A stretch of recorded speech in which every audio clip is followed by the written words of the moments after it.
కల్తీ మద్యం కేసుపై ఏపీ ఎక్సైజ్ మంత్రి కొల్లు రవీంద్ర తీవ్రంగా స్పందించారు. గత వైసీపీ ప్రభుత్వ కాలంలో కల్తీ మద్యం వ్యాపారం యథేచ్ఛగా సాగిందని ఆయన విమర్శించారు. కూటమి ప్రభుత్వం అధికారంలోకి వచ్చిన తర్వాత రాష్ట్ర వ్యాప్తంగా భారీ స్థాయిలో దాడులు ముమ్మరం చేశామని తెలిపారు. ఈ కేసులో అనేక మంది ప్రమేయం ఉన్నట్లు దర్యాప్తులో తేలిందని వెల్లడించారు. అద్దెపల్లి జగన్మోహన్ రావును కూడా అదుపులోకి తీసుకున్నామని చెప్పారు. ఎవరైనా చట్ట వ్యతిరేక కార్యకలాపాల్లో పాల్గొంటే క్షమించబోమని హెచ్చరించారు. ప్రజల ప్రాణాలతో ఆడుకునే నకిలీ మద్యం మాఫియాపై ప్రభుత్వం కఠిన చర్యలు కొనసాగిస్తుందని స్పష్టం చేశారు.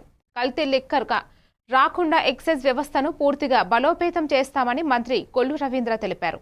30 క్యాన్స్ స్పిరిట్ ఉంది, అట్లాగే కొన్ని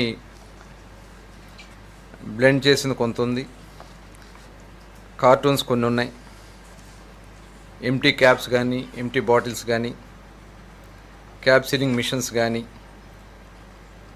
కొన్ని ఫేక్ అన్నీ కూడా వాళ్ళు తయారు చేశారు. కొన్ని ఫేక్ లేబుల్స్ ఇలాంటివన్నీ కూడా తయారు చేసి ఉన్నాయి. అక్కడ ఇమీడియట్గా విచారణ చేసి దీంట్లో ఎవరైతే అద్దెపల్లి జనార్దన్ రావు, కృష్ణా జిల్లా ఎన్టీఆర్ జిల్లా ఇబ్రహీంపట్నం గ్రామానికి సంబంధించినటువంటి వ్యక్తి, ఇతను కనుసన్నలోనే ఇదంతా జరిగిందనేది విచారణలో తెలిసింది.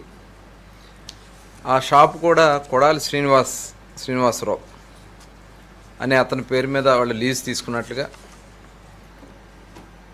కట్టారాజు అనే అతను అక్కడ డైలీ ఫైనాన్షియల్ కానీ అన్నీ కూడా చూస్తూ అక్కడ కొంత డైరీ కూడా మెయింటైన్ చేయడం కదా, అవన్నీ కూడా మన వాళ్ళు తీసుకోవడం జరిగింది.